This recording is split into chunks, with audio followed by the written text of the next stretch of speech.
sucedieron cosas esta semana en el mundo y cosas que están relacionadas con la Biblia, relacionadas con el tiempo que estamos viviendo. Y se trata de la decisión de Estados Unidos de cambiar el lugar de su embajada de Tel Aviv a Jerusalén. Es algo muy, muy importante lo que está pasando en este mundo, porque son eventos no solamente políticos, sino espirituales. Podemos decir, bueno, pues es un país que toma una decisión. Sí, pero esto viene en las Escrituras también. Y viene en las Escrituras que hablan del tiempo del fin. Y Dios me estaba hablando de enseñarles un poquito lo que está pasando en el mundo ahorita y qué es lo que la Biblia dice acerca de lo que ha sucedido esta semana. Porque los tiempos se están acelerando muchísimo, ¿no? Sabemos que Jesús viene pronto, pero tal vez no sabemos qué tan pronto viene. Y lo que ha pasado esta semana fue una aceleración realmente del tiempo del fin y de la llegada de Cristo por su iglesia. Y todo eso sucede obviamente en Israel. Israel también tiene otro nombre, se llama el reloj de Dios. Y según las cosas que suceden en Israel, el tiempo de Dios se está moviendo también. Y para entender lo que está pasando en esta semana, quiero ir un poquito hacia atrás y hablarles de lo que es la historia de Israel en el siglo XX y XXI, de lo que está pasando y cómo estamos llegando ahorita a un momento clave en la historia de la humanidad y la historia del reino de Dios y de la iglesia. Entonces quiero regresar al momento antiguo, que era Jerusalén en la tradición. Jerusalén en la tradición era la antigua capital del reino de Israel y del reino de Judá. Los dos reinos tenían una sola capital, que era Jerusalén. Jerusalén también es considerada como la ciudad sagrada para los cristianos, para los judíos y para los musulmanes. Es una ciudad que ha sido siempre peleada, ¿no?, por tenerla y ser parte de una nación o de una religión. Todo empezó realmente en el siglo XX, en 1947, cuando la Asamblea General de la ONU establece dos estados. Después de la Segunda Guerra Mundial, se establecen dos estados en la zona que conocemos ahí en el Medio Oriente, un estado árabe y un estado judío. Estos dos estados están ahí rodeando una ciudad que se llama Jerusalén, que todo el mundo quiere, y que las Naciones Unidas determina como internacionales, no perteneciendo a ninguna de las dos, de los dos lados, de los dos estados. Jerusalén incluía un territorio más grande que la ciudad misma de 1947, se extendía a los pueblos alrededor. Y esta zona era una zona internacionalizada. Esta propuesta de las Naciones Unidas fue aceptada por los judíos y rechazada por los países árabes y especialmente Jordania, que se opuesto en esto. Luego ellos, los jordanos, empezaron un tipo de guerra civil en contra de los 100,000 judíos que vivían ahí en Jerusalén. Y desde mediados de 1948, los judíos, más o menos 100,000, fueron realmente víctimas de ataques por todo el tiempo por las tropas árabes. El 15 de mayo de 1948, los ingleses que tenían la ocupación de estos territorios regresan a Inglaterra y abandonan el territorio ocupado. Al día siguiente, los países árabes llegan a Israel, atacan a Jerusalén y sacan realmente de ahí todos los judíos que estaban ahí. Tomando porque lo que ellos querían era Jerusalén. No pueden permitir que Jerusalén sea de los judíos. Esta historia viene obviamente de la antigüedad, ¿no? Abraham tuvo 2 hijos, Ismael e Isaac. Ismael, el padre de la nación árabe. Isaac, el hijo de la promesa, padre de un hijo que se llamará después Israel, Jacob. ¿Okay? Los 2 son herederos de Abraham y los 2 pretenden Jerusalén. Entonces el 16 de mayo los países árabes entran en Jerusalén y sacan a todos los judíos que vivían en el barrio judío de la Jerusalén vieja. El comandante Jordano, que estaba a cargo de la operación, mandó esta información a sus superiores. Por primera vez en 1000 años, no queda un solo judío en el barrio judío. Ni un solo edificio se mantiene intacto. Esto hace que el retorno de los judíos aquí será imposible. Bueno, sabemos que no pasó así, porque la voluntad de Dios estaba escrita en Ezequiel, en Daniel, en Mateo 24, en Lucas 21, y nada puede venir en contra de la voluntad de Dios. Y el retorno de Israel a su nación, a su tierra, es una profecía, no es una sugerencia. Y las profecías de Dios se cumplen. Los árabes se quedaron ahí con la ocupación de Jerusalén durante 19 años. De 1948 hasta 1967. 1967, los jordanos atacan otra vez a Israel. Esto se llama la guerra de los 6 días.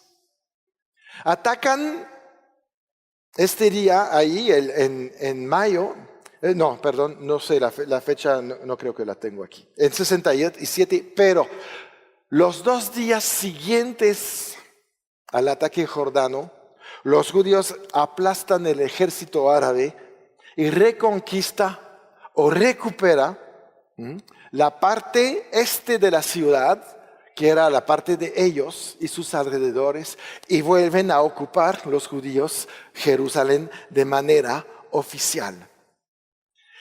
El 7 de junio sucede esta recuperación, 7 de junio de 1967, se recupera la ciudad vieja de Jerusalén y el Estado israelí redefine realmente las dimensiones de Jerusalén, extendiendo Jerusalén hasta Belén, por ejemplo, ¿no? Que está en Cisjordania ahorita.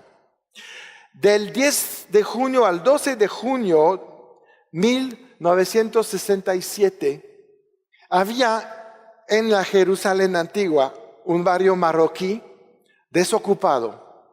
Los judíos destruyen todo el barrio judío marroquí, ponen una explanada, y es la explanada hoy donde celebran todos los judíos sus fiestas y donde está el muro de los lamentos. Este muro se llama así, no porque hay tristeza cada vez que vas a este muro, sino que hay tristeza porque este muro es lo más cercano que los judíos pueden estar del templo o de donde estaba el templo de David. El templo de David estaba atrás de este muro. Ellos no tienen derecho a entrar todavía en esta zona ocupada por la mezquita La Roca. ¿Okay? Esa es la situación que vemos realmente en el día de hoy. El 30 de junio de 1980 se proclama el Pacto de Jerusalén. El Pacto de Jerusalén declara Jerusalén como capital eterna e indivisible de Israel. Este pacto, que viene en varios puntos sobre lo que Dios ha prometido acerca de Jerusalén, hoy está en la Knesset, que es el edificio donde está el gobierno israelí, ahí en Jerusalén. Ahí tienen el original de este pacto. También en 1980, la ONU obliga a todos los países a poner su embajada en Tel Aviv. Esta semana, la potencia más grande del mundo traslada su embajada de Tel Aviv a Jerusalén y declara que Jerusalén va a ser la capital de Israel. Netanyahu, en su intervención justo después de esto, que es el primer ministro de Israel, dijo: hace 3000 años que estábamos esperando esta declaración. Okay. ¿Por qué 3000 años? Porque se había prometido desde entonces. Entonces, ¿qué estamos viviendo hoy? Un momento clave de las Escrituras. No es porque tenemos un político que se le ocurrió un capricho, ¿verdad? Donald Trump es la persona en el lugar correcto para un tiempo como este. Que nos guste o que no nos guste es otra cosa, ¿verdad? Sabemos que en México hay un problema personal con él. Pero afuera de esto, estas decisiones no son decisiones guiadas por la política actual, sino guiadas por las profecías escritas que se tienen que cumplir en los tiempos que estamos viviendo. Estamos viviendo una época muy especial y vamos a ver por qué es tan importante el traslado de la capital de Tel Aviv a Jerusalén, que las embajadas van a tener que cambiarse de lugar, porque está escrito. Porque hay un propósito atrás de esto. Porque se está cumpliendo lo que Dios ha escrito. Y lo vamos a ver ahorita a través de las Escrituras. La Biblia habla de Jerusalén. Hoy, sabemos, en esta semana ya empezaron los atentados, se empezaron las marchas, se empezaron ya las manifestaciones con violencia, ya hubo muertos en esta semana, ¿no? Sabemos que, bueno, el ejército se va a mover ahí, o los ejércitos. Las cosas están modificándose mucho y de manera rápida. Vamos a Lucas 21. Vamos a ver lo que Jesús dice acerca de lo que estamos viendo. Lucas 21, y vamos a leer del 7 al 20. Y le preguntaron diciendo: Maestro, ¿cuándo será esto? ¿Y qué señal habrá cuando estas cosas estén para suceder? Él entonces dijo: Mirad que no seáis engañados, porque vendrán muchos en mi nombre diciendo: Yo soy el Cristo, y el tiempo está cerca. Mas no vayáis en pos de ellos. Y cuando oyáis de guerra y de sediciones, no os alarméis, porque es necesario que estas cosas acontezcan primero, pero el fin no será inmediatamente. Entonces les dijo: se levantará nación contra nación y reino contra reino. Y habrá grandes terremotos, y en diferentes lugares hambres y pestilencias.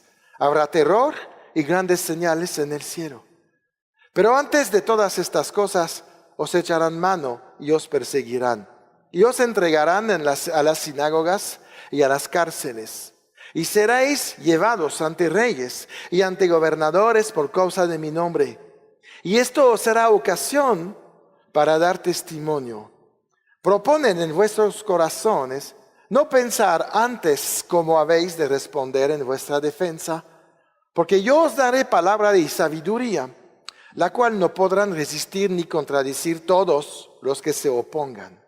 Mas seréis entregados aún por vuestros padres y hermanos y parientes y amigos, y matarán a algunos de vosotros. Y seréis aborrecidos de todos por causa de mi nombre, pero ni un cabello de vuestra cabeza perecerá.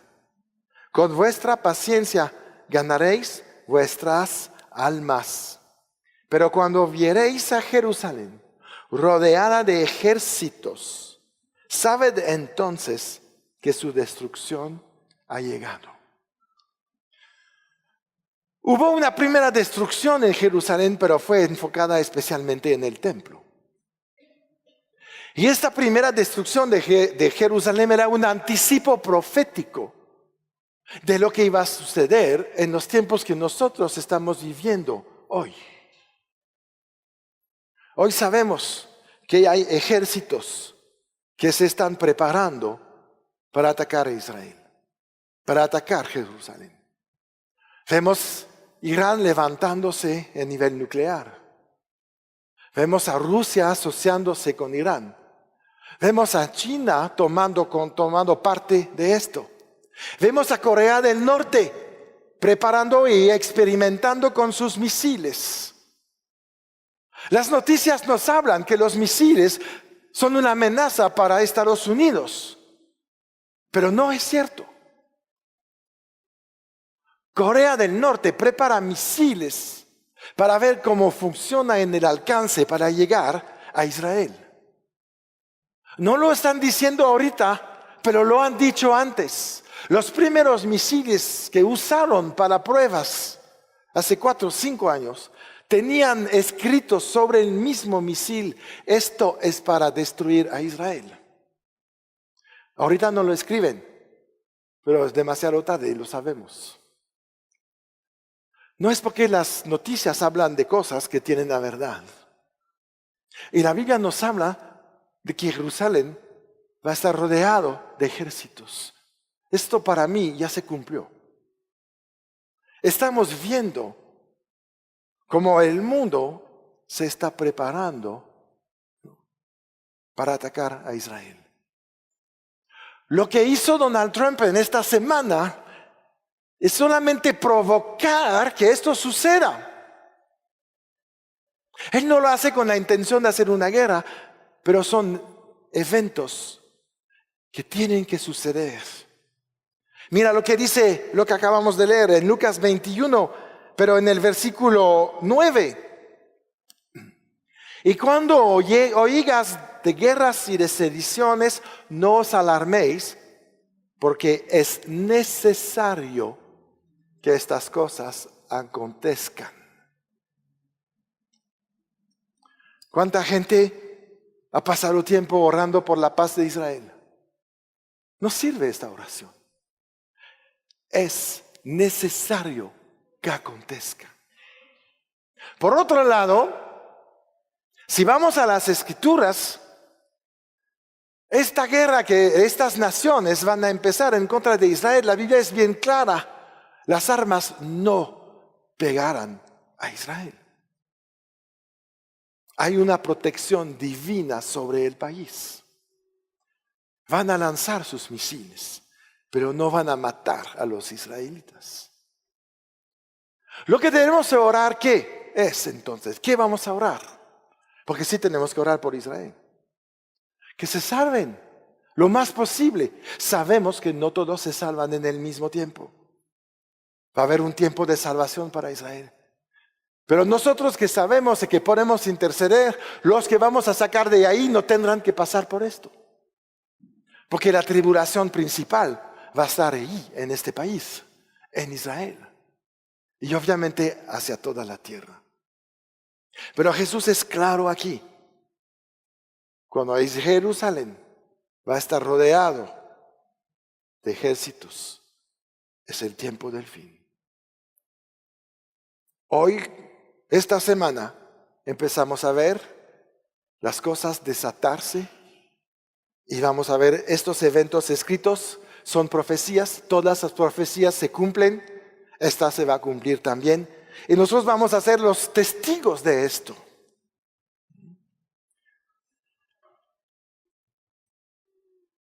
Jerusalén va a caer bajo el poder de los gentiles. Está escrito también. Eso vamos a Apocalipsis 11. Apocalipsis 11, 1 y 2. Juan está hablando y dice: entonces me fue dada una caña semejante a una vara de medir, y se me dijo: levántate y mide el templo de Dios y el altar y a los que adoran en él. Pero el patio que está fuera del templo, déjalo aparte, no lo midas, porque ha sido entregado a los gentiles, y ellos hollarán la ciudad santa 42 meses. ¿Cuál es la ciudad santa? Jerusalén. ¿Okay? De que aquí se está refiriendo al templo reconstruido. ¿Y por qué dice 42 meses? Sabemos que la tribulación va a durar 7 años, dividida en 2 partes de 3 años y medio. ¿Okay? 3 años y medio son 42 meses. ¿Okay? Durante 42 meses va a haber 2 épocas. La primera época va a ser la época de la paz. La segunda época va a ser la época de la tribulación completa y del dominio y el poder y el abuso y la tiranía del anticristo. Vamos a regresar a cómo puede suceder la tribulación. ¿Cómo puede suceder que el anticristo llegue a este lugar? Jesús nos habla que va a haber guerras. La propuesta que el anticristo tiene para convencer al mundo de dejar en sus manos el gobierno mundial va a ser una propuesta de paz. Para que el mundo renuncie cada nación a su soberanía personal propia y entregar la soberanía a un solo hombre sobre toda la tierra, se necesita un evento muy fuerte. Como es una propuesta de paz, significa una guerra de la peor que la humanidad habrá conocido hasta el día. Esta guerra la vamos a ver. No nos vamos hasta que llegue el anticristo. Jesús nos dice algo muy importante en Lucas 21. No pierden Apocalipsis, vamos a regresar a este capítulo. Pero si regresamos a Lucas 21,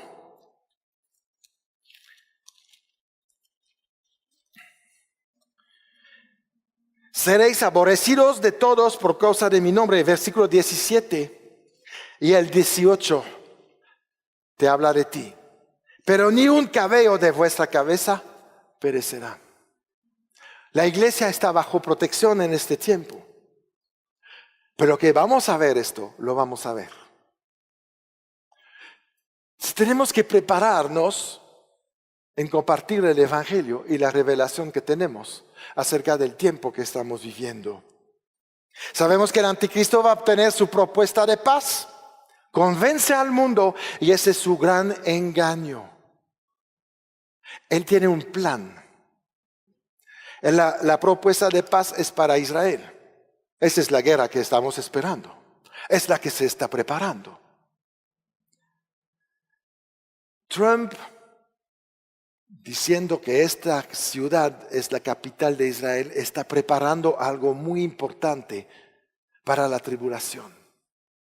El anticristo tiene, después de la propuesta de paz, el plan de autorizar a los judíos de volver a construir el templo y de volver a iniciar los sacrificios y todos los rituales que ellos tienen en su tradición judaica. Se va a reconstruir al lado de la mezquita.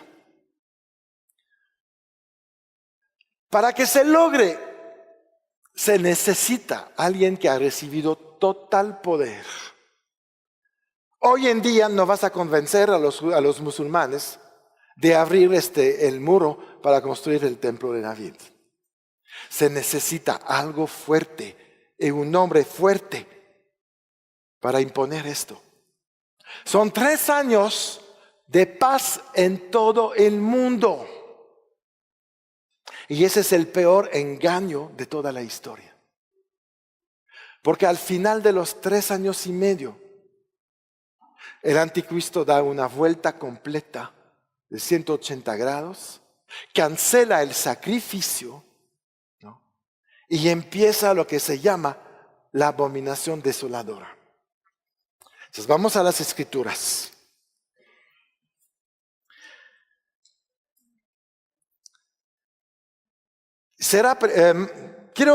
Mateo 24, quédense quiero que seguimos con Apocalipsis 11, ahí estábamos, ¿verdad? Apocalipsis 11, ahorita vamos a ir del versículo 3, seguimos la lectura hasta el versículo 15. Entonces, después de esto, la ciudad santa, ¿se acuerdan del 2? Y hollarán la ciudad santa 42 meses. Y daré a mis 2 testigos. Ahí viene algo muy importante, los 2 testigos. Que profeticen por 1260 días. Si divides entre 30, son 42 meses. Por eso sabemos el tiempo de la tribulación. Estos testigos son los 2 olivos y los 2 candeleros que están de pie delante del Dios de la tierra. Si alguno quiere dañarlos, sale fuego de la boca de ellos y devora a sus enemigos. Si alguno quiere hacerles daño, debe morir él de la misma manera. Ellos tienen poder para cerrar el cielo a fin de que no llueva en los días de su profecía, y tienen poder sobre las aguas para convertirlas en sangre y para herir la tierra con toda plaga cuantas veces quieran. Cuando hayan acabado su testimonio, la bestia que sube del abismo hará guerra contra ellos y los vencerá y los matará.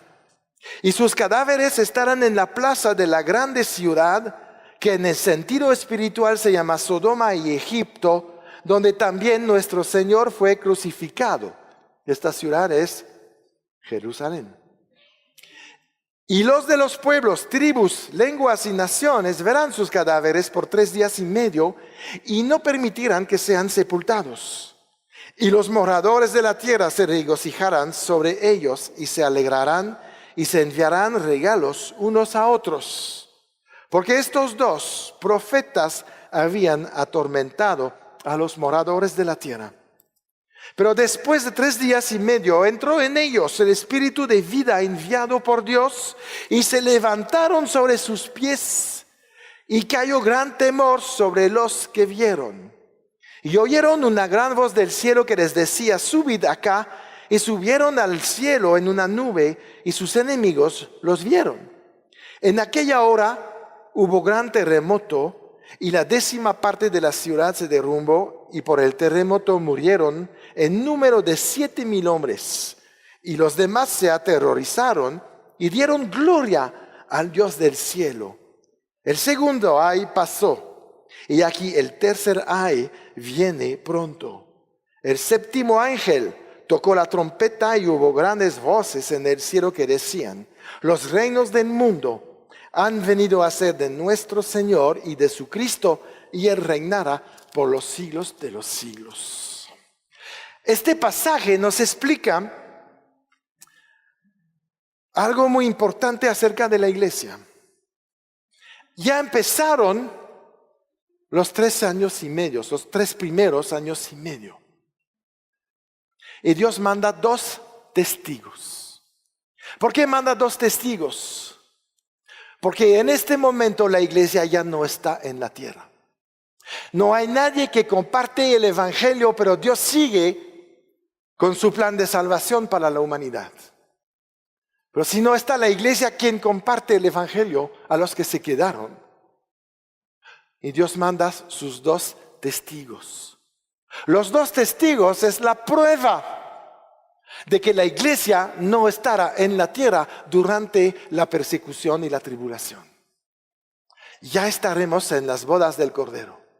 Ya estaremos recibiendo nuestras coronas y preparando la segunda venida de Cristo. Otra cosa que vemos acerca del tiempo de los 2 testigos. Dice ahí en el versículo 9, Apocalipsis 11:9. Y los de los pueblos, tribus, lenguas y naciones verán sus cadáveres por 3 días y medio y no permitirán que sean sepultados.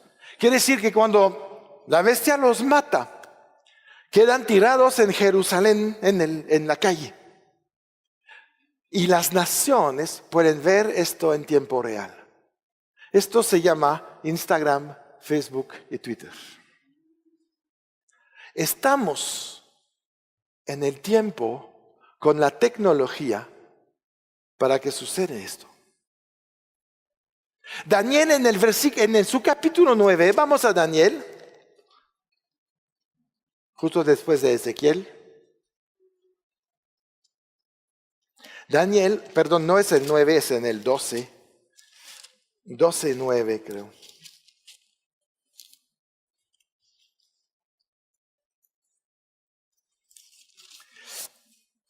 Vamos a leer desde el 8. Daniel recibe la revelación acerca del tiempo del fin. ¿Okay? Y es el final de su profecía. Y Daniel dice en el 8, y yo oí, mas no entendí. Y dije, Señor mío, ¿cuál será el fin de estas cosas? Él respondió, anda Daniel, pues estas palabras están cerradas y selladas hasta el tiempo del fin. Han transcurrido 2500 años entre Daniel y hoy, más o menos. Y hoy entendemos la profecía de Daniel. Quiere decir que el libro ya no está cerrado, no está sellado, y hemos recibido la revelación de esto. Pero la revelación es ¿para qué tiempo? El tiempo del fin.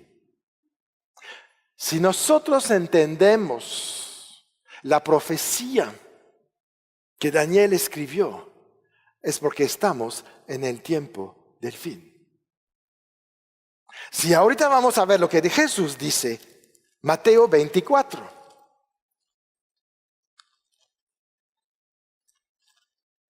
¿Sí me siguen? ¿Vamos bien? 24:14 al 16. Y será predicado este evangelio del reino en todo el mundo para testimonio a todas las naciones, y entonces vendrá el fin. Por tanto, cuando veáis en el lugar santo la abominación desoladora de que habló el profeta Daniel, el que lee entienda, entonces los que están en Judea huyan a los montes. Jesús está hablando ahorita de la desolación, ¿no? De la abominación desoladora. Es la segunda parte de la tribulación. Son los 3 años y medio finales. Los 3 años y medio primeros es el tiempo de paz y de engaño.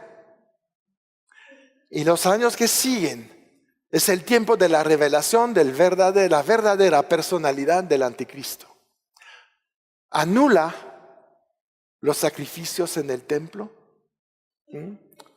Y vamos a leer qué está haciendo, porque la abominación desoladora, la Biblia lo describe. Siempre tenemos que ir a las Escrituras. No podemos interpretar la Biblia con lo que pensamos, especialmente en tiempos del fin, porque hay tantos inventos acerca de este tiempo. Pero aquí Pablo nos habla en 2 de Tesalonicenses 2, versículo 1, y vamos a leer hasta el 4. Dice Pablo ahí, pero con respecto a la venida de nuestro Señor Jesucristo y nuestra reunión con Él. Os rogamos, hermanos, que no os dejéis mover fácilmente de vuestro modo de pensar, ni os conturbéis, ni por espíritu, ni por palabra, ni por carta como si fuera nuestra, en el sentido que el día del Señor está cerca. Nadie os engañe en ninguna manera, porque no vendrá fin sin que antes venga la apostasía y se manifieste el hombre de pecado, el hijo de perdición, el cual se opone y se levanta contra todo lo que se llama Dios o es objeto de culto, tanto que se sienta en el templo de Dios como Dios, haciéndose pasar por Dios. Pablo nos está explicando el tiempo del fin. Estamos hablando del fin de los tiempos, no el fin del mundo. El fin del mundo sucederá 1000 años después de esto. Pero está hablando de nuestro fin, de nuestra era, la era de la iglesia, la dispensación de la iglesia. ¿Okay? Y él está diciendo cosas importantes. Primero tenemos que ver la apostasía. Estas son las señales reales, ¿no? No las otras señales que a veces la gente inventa. La apostasía, renunciar realmente a la fe e ir por nuevas doctrinas, es lo que se está sucediendo ahorita. Creo que estamos en la época donde hay más doctrinas que nunca. Tú puedes ir a miles de denominaciones, de lo que sea. Se ha rechazado el evangelio. Después viene en el versículo 4 y dice, va a llegar el hijo, bueno, el 3, el final dice, va a llegar el hijo de perdición. Se refiere al anticristo. Pero el anticristo llega en 2 etapas. Y eso es lo que explica el versículo 4.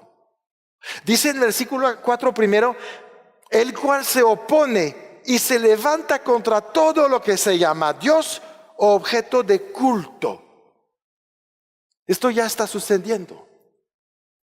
El mundo se levanta en contra de Jesucristo. La persecución se levanta en contra de los cristianos. Es este espíritu que está preparando el mundo para recibir el anticristo. Es este espíritu que está trabajando con la gente de alto poder en este mundo. La gente de alto poder en este mundo sabe acerca del fin.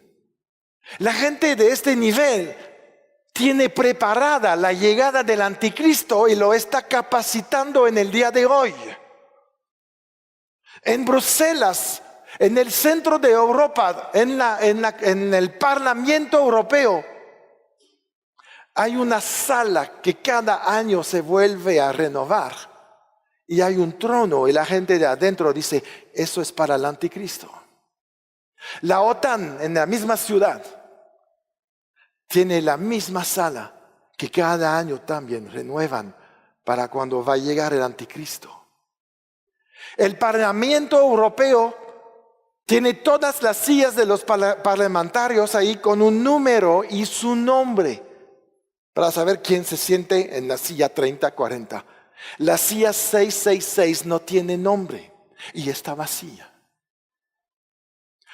El mundo tiene conocimiento del tiempo que está viviendo. Es la iglesia que está ahí en la baba. No, eso es para...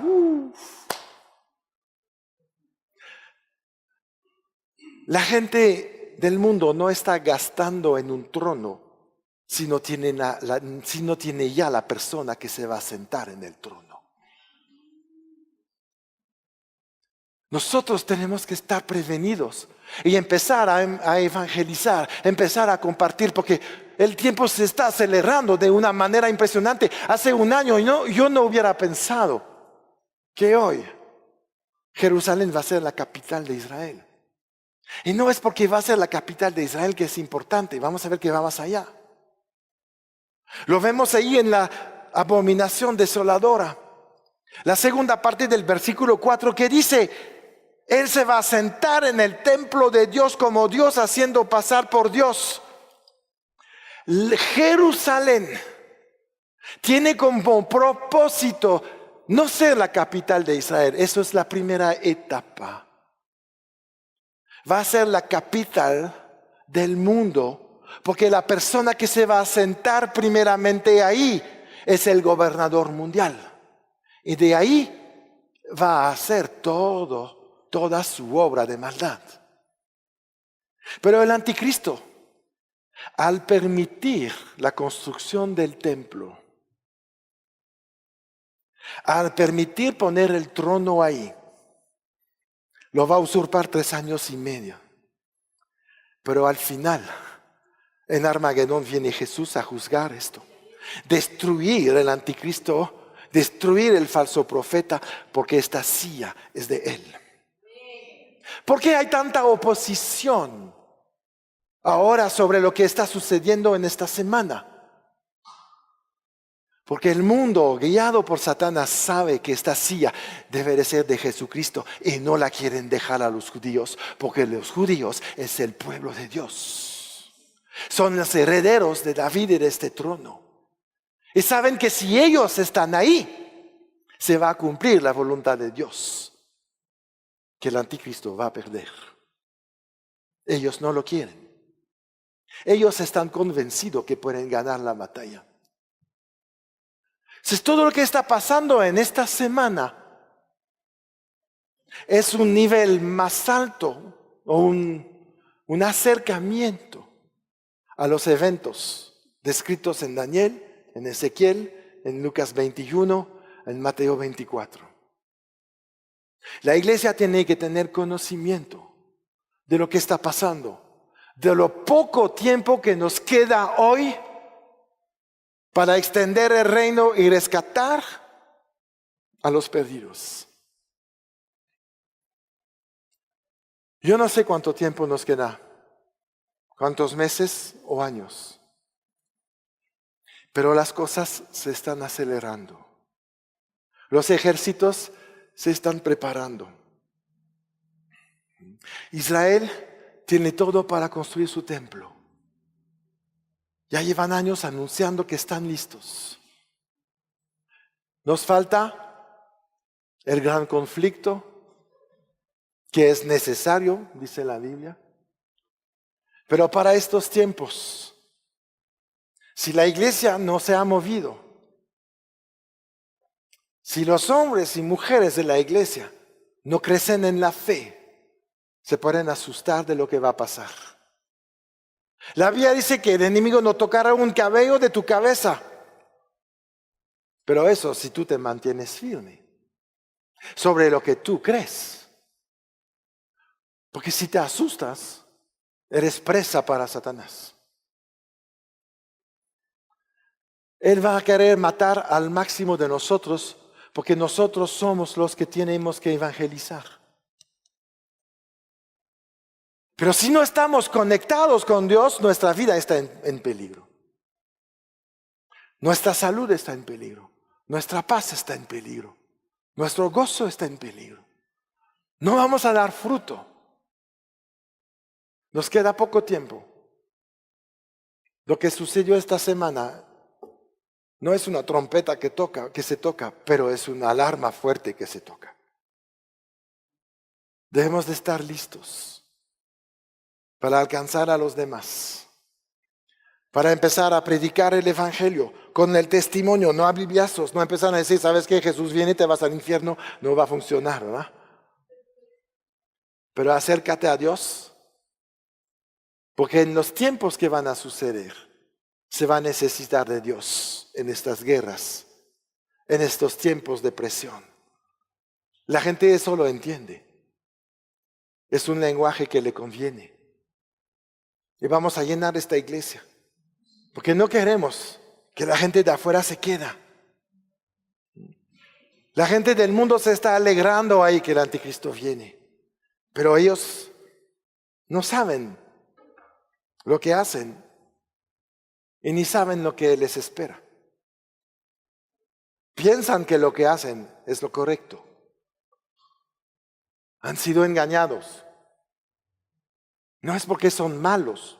Éramos igual de malos antes de conocer a Cristo. Son engañados. Y el engaño se quita cuando se quitan las tinieblas. Y la única organización o organismo que puede quitar las tinieblas es la iglesia. Porque somos luz. Porque tenemos este poder. Porque tenemos la revelación. Porque tenemos al Espíritu Santo que nos habla. Y que va a poner en nosotros, como dice Jesús, otra vez si regresamos a Lucas 21. Porque hay algo muy importante para cada uno de nosotros. ¿Cómo voy a poder predicar? Yo no sé nada. Mira, el versículo 15. Porque yo os daré palabra y sabiduría, la cual no podrán resistir ni contradecir todos los que se opongan. Tenemos que empezar a hablar. Tenemos que empezar a comunicar esto. Empezando pues, con nuestra familia, la gente cerca. Y después extenderemos el reino. Estaba en una junta de pastores hace 2 semanas y ellos estaban hablando de sistemas de evangelización y todo eso. Ellos decían, nosotros tenemos una meta. En el edificio donde vivimos, todos tienen que salvarse. Y no que nos salgamos de ahí hasta que el último del edificio reciba a Cristo. Ese es el compromiso que debemos de tener, no con el hombre, con Dios. Porque Dios está encargado de esto. No el hombre. La gran comisión viene de Jesucristo, no del hombre. Nosotros somos salvos, pero no nos podemos quedar ahí contentos, ya me voy al cielo. Al cielo vas a recibir un juicio también. No creas que todo va a ser ahí como que, wow, ya llegaste. Se va a ver cómo llegaste. ¿Con qué llegaste? ¿Cuál es tu resultado? Y yo creo que si a nosotros se nos ha revelado estas escrituras del fin de los tiempos, hay un pasaje que dice que al más que se le da, más se les va a exigir. Si tenemos mucha revelación, se nos va a exigir mucho acerca de esta revelación. Si sabemos que nos queda poco tiempo, debemos de presionarnos y empezar a compartir el Evangelio. Si quieres orar por Jerusalén, ora para que se salve la gente ahí. Por supuesto.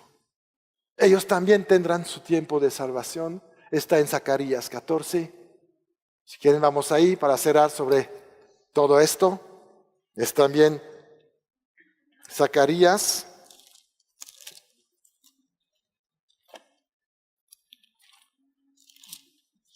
13:6.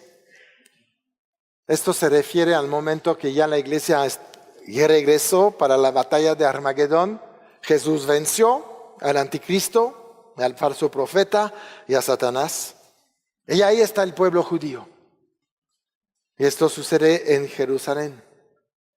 Y le preguntarán, ¿qué heridas son estas en tus manos?